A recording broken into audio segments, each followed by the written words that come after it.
Well, you know how this hobby works. Yep, one more connection to make. Hopefully I don't fall off the roof, and we'll be back on the air, and who cares if I'm late for work tomorrow. Victor Echo 6, Whiskey Golf Mike. Thank you. You are about a 5-5 into Alberta.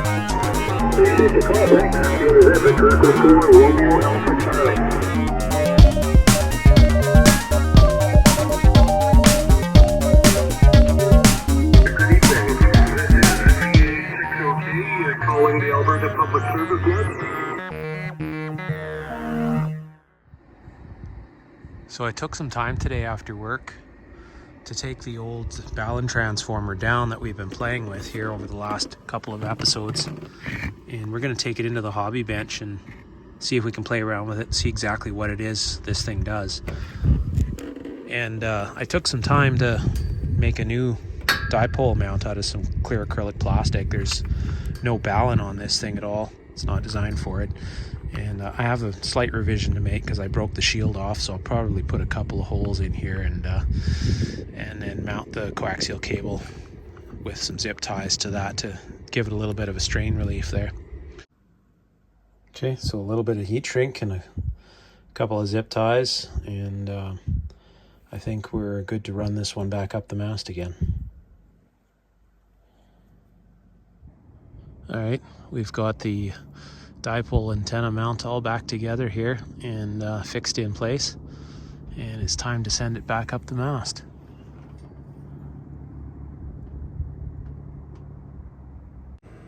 Okay, well, here's something interesting. I came back inside after building the new dipole antenna mount and hooked it up to the nanoVNA through the coaxial cable. Resonant frequency of approximately 3.82 or 3.818 it says here, and let's see if I can get closer to the zero reactance point here. Yeah, so 3.818, and we have a feed point impedance of 51.5 ohms, which equates to an SWR of 1.03 to 1. That's really, really good. So apparently it likes the acrylic plastic. Very interesting. So I've taken and tuned the amplifier up at that frequency, 3.818, which was the measured resonant frequency of the antenna. And I'll throw out a carrier here, and we'll take a look at the output power and the SWR.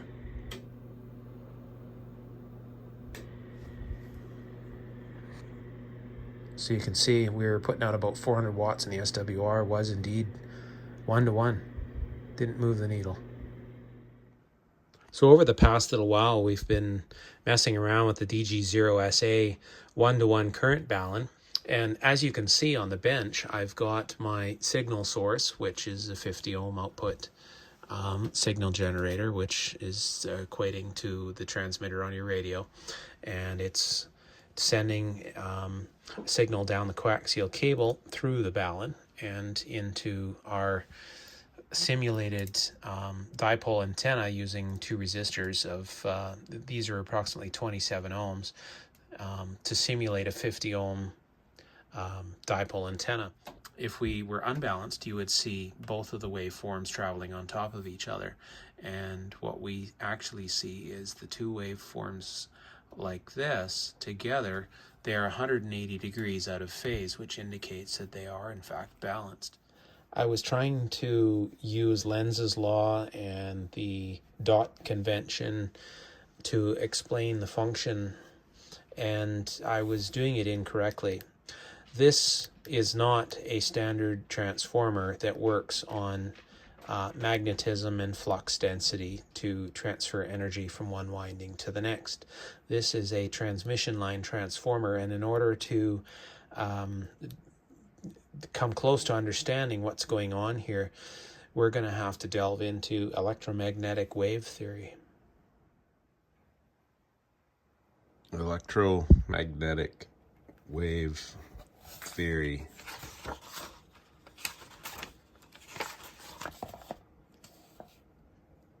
The many books on introductory electromagnetic are divided with two main groups. The first group takes a traditional development, starting with the experimental laws, generalizing them in steps, and finally synthesizing them in the form of Maxwell's equations. This is an inductive approach.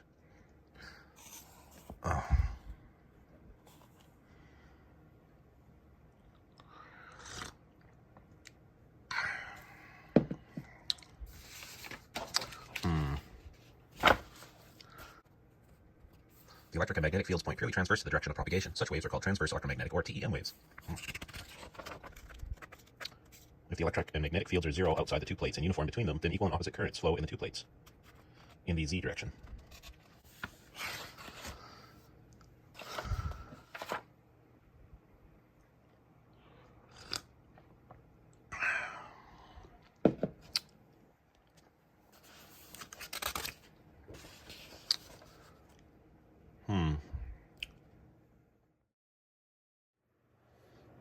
Okay, so after having fallen down probably the biggest rabbit hole I have in quite some time for about the past month, I'm going to try to put together and summarize what I've come across and learned. And we're going to start with a blank piece of paper and go from there. So we start off with a radio or a transmitter or a RF signal source. And this couples into a coaxial cable, RF energy, which is then coupled to, in this case, we're going to make it a dipole antenna, and that then radiates that RF energy out into space and hopefully arrives at another operator's antenna and you're able to communicate. So our transmitter, it's not real complicated. We key up our microphone and our radio produces RF energy, which is coupled onto a coax cable. So it's the coax cable where the interesting stuff starts. So let's start to take a little bit of a closer look here. So here's a chunk of coax cable. This is RG213 that I cut off, and I was starting to have some troubles with the PL259, the twist on and solder type connector here. So I cut a chunk off and soldered a new connector on, and that seems to solve the problem. But it's interesting because we are able to see a really good cross section, and this particular cable is quite large, so it shows really quite well. We've got our center conductor and our shield here, and typically, you know, from those of us trained from a technical point of view, we're primarily concerned about these copper conductors. It just so happens with coaxial cable, it doesn't quite work like that. The important part is actually the dielectric. So what exactly am I talking about when I say that the dielectric is the important part here? This is not a conductor. Well, let's take a look at an animation that I found online here. This is an electromagnetic wave. You can see that the electric field, or the E field, and the magnetic field are moving, and these are fields. They travel along the coaxial cable in the direction of X, and this is what's referred to as a transverse electromagnetic wave, or a TEM wave.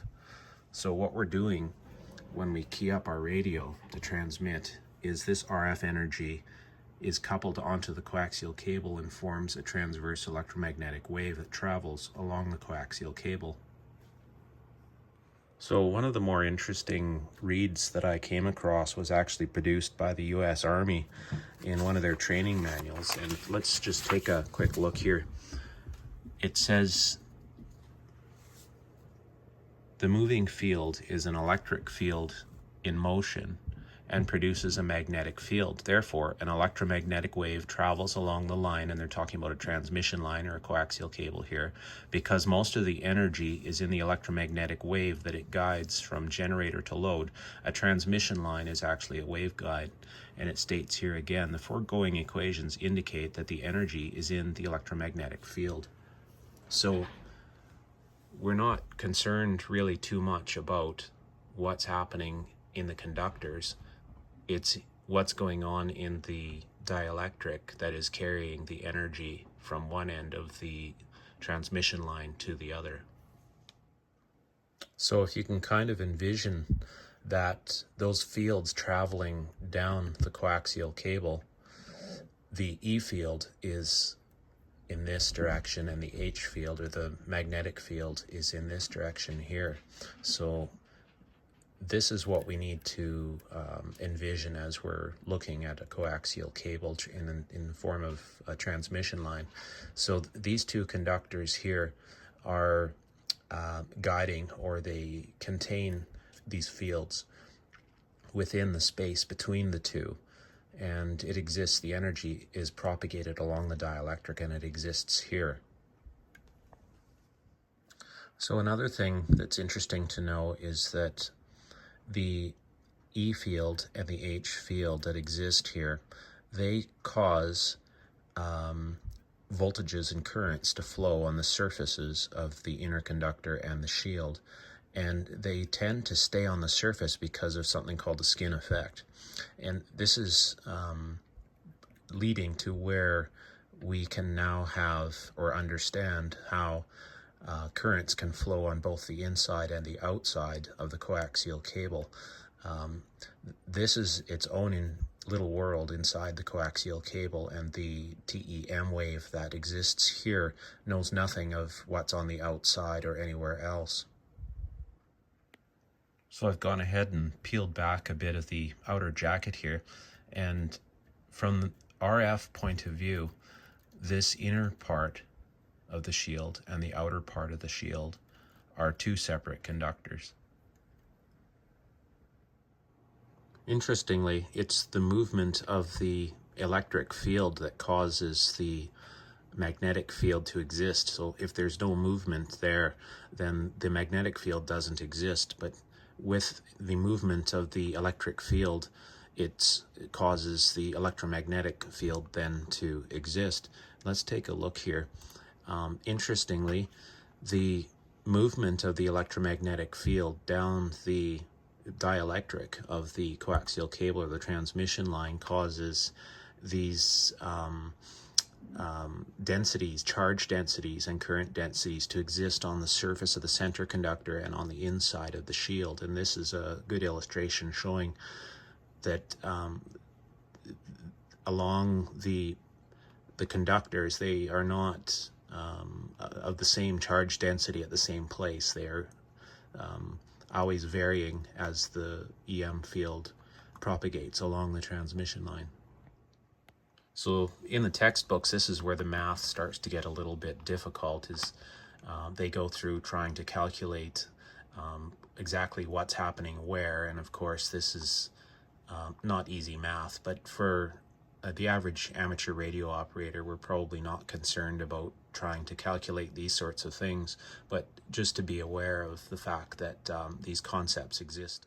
So here's an illustration that I thought was pretty good. If you remember, we were trying to envision the transverse electromagnetic wave traveling or propagating down the coaxial cable, looking at the end section. This shows the end section of the coax cable here, and you can see the electric field and the magnetic field.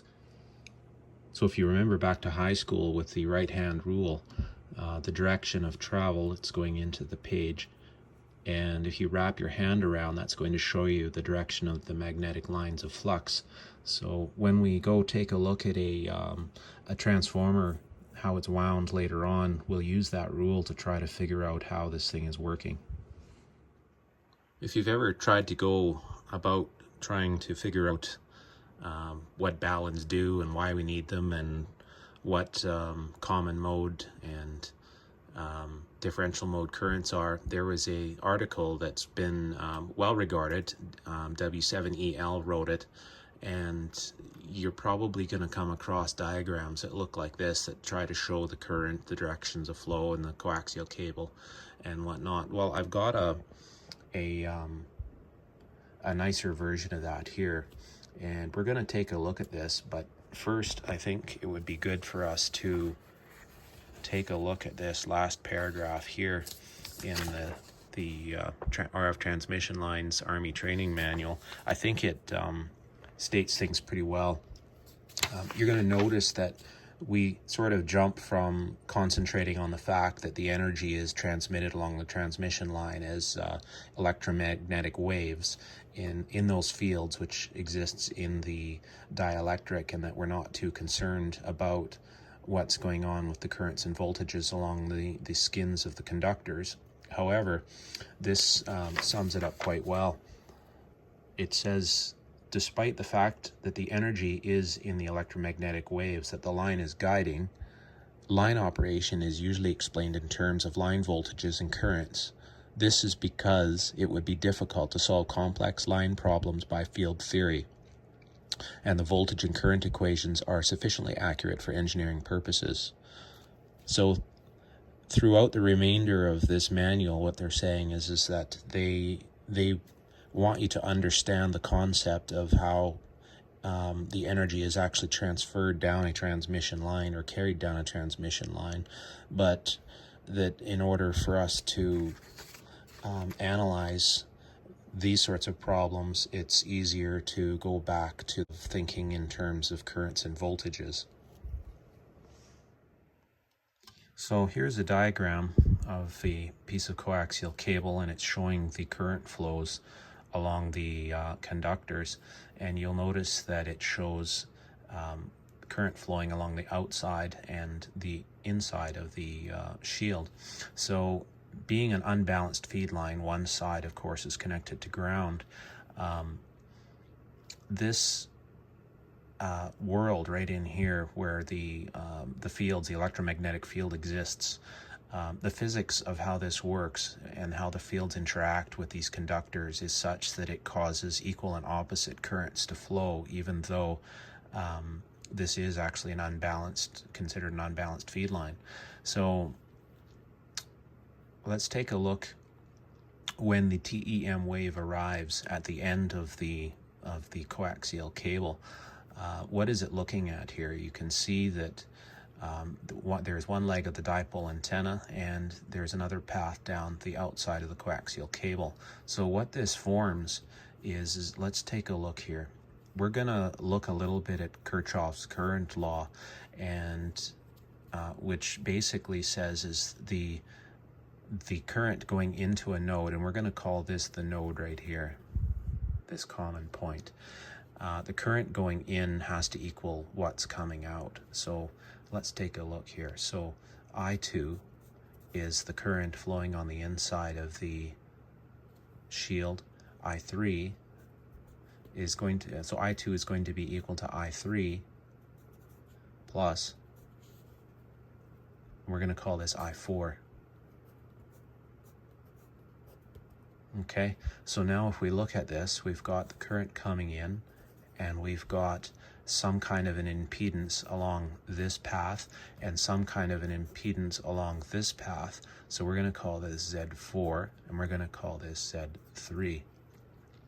So if we come in and we look here, and we're going to ground, and for all intents and purposes, these terminate at ground as well, just from the point of view of the RF. Sorry, it keeps going blurry on me here. So we've got Z3 here, and we've got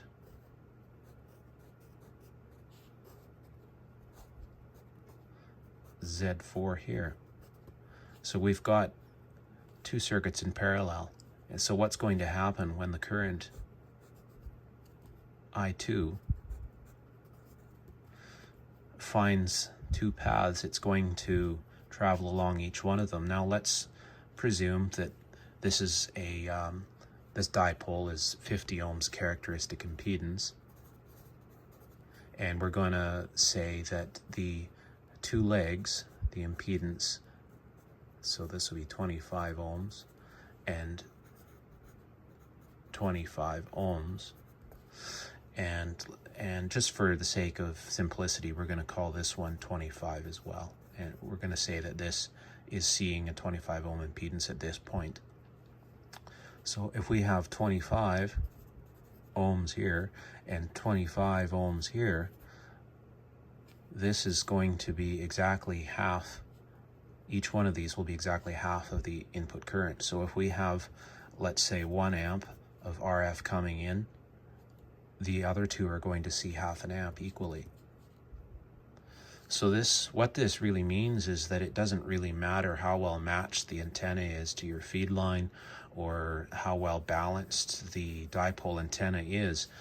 At this point, it's going to see a path here and it's going to see a path here, and how much current flows down the outside of your coaxial cable is going to be determined upon the what it sees as being the impedance. Now, the coax length and things, there's a bunch of quite complex interactions that happen here, but all of it can have an effect on what this actually sees for an impedance.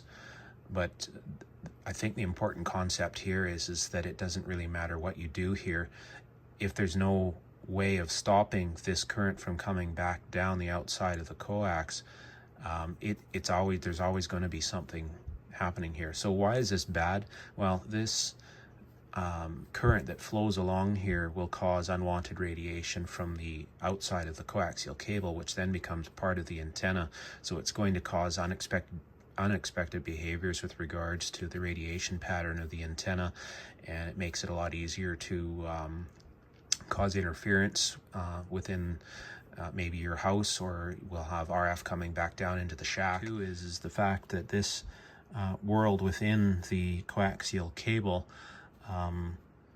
doesn't mean that we can't still have, because this is isolated and ignores everything else, it doesn't mean that we can't get interference coming in to the radio by means of common mode.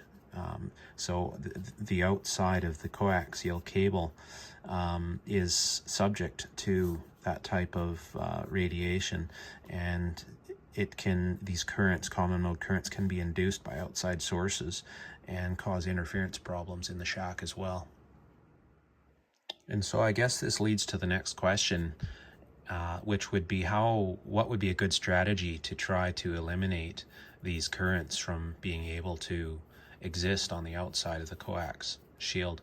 And if we go back and look again at this circuit here, if we want to cause less current to flow here, leaving more current here, we would simply take and increase this resistance to some high value.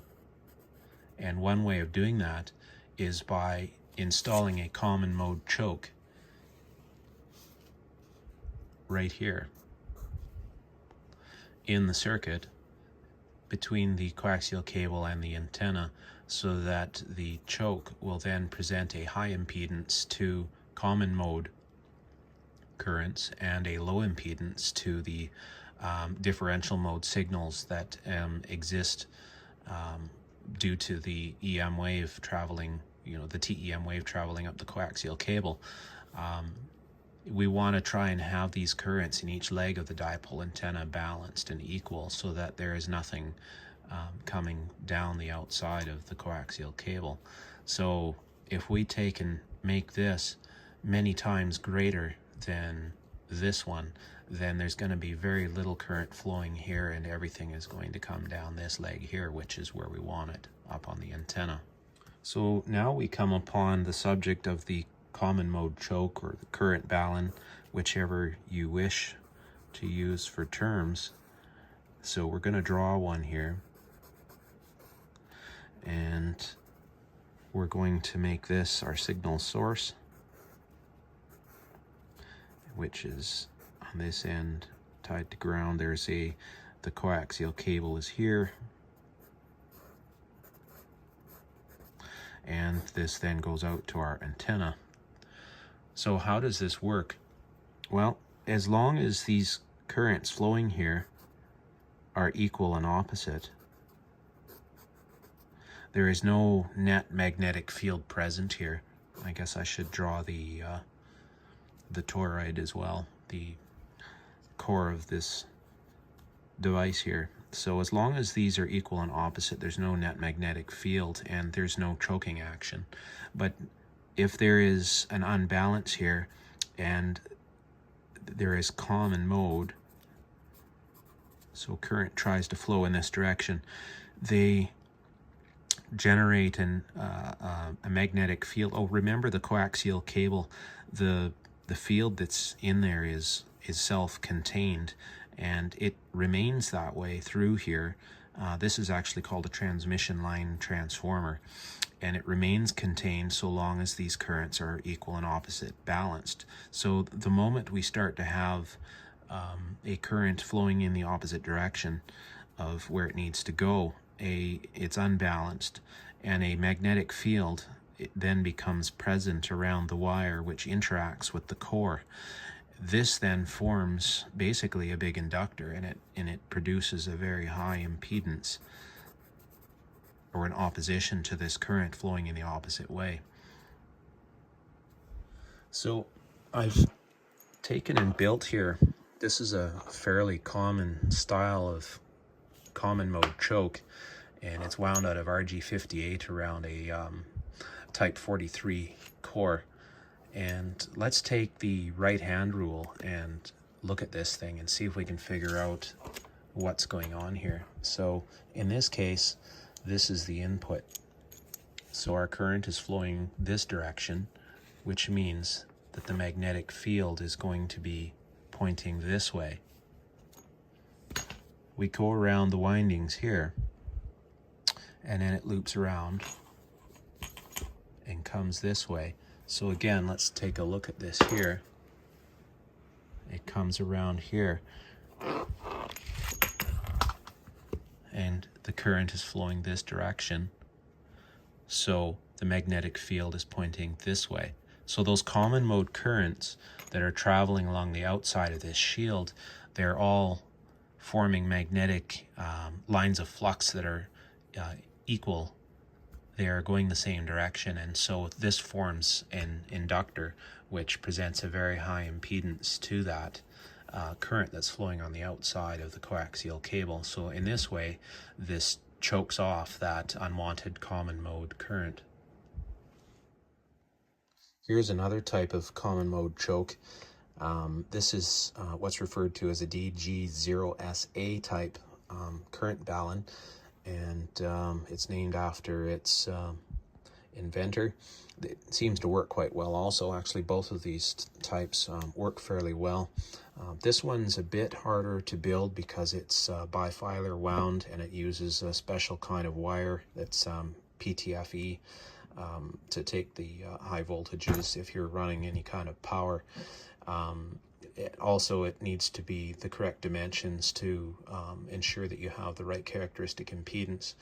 Each one of these windings, the characteristic impedance happens to be 100 ohms, but they're in parallel, which forms 50 ohms. So it works quite well, but it's a little bit more trouble to get it right. This style, using the RG58 coaxial cable, is very easy to make, and you don't have to worry. This RG58 is quite inexpensive, and it's easy to obtain. This stuff here, this PTFE military type hookup wire, and it's silver plated inside, it's kind of expensive, and it's not the easiest to find, but you can get it at some surplus sites.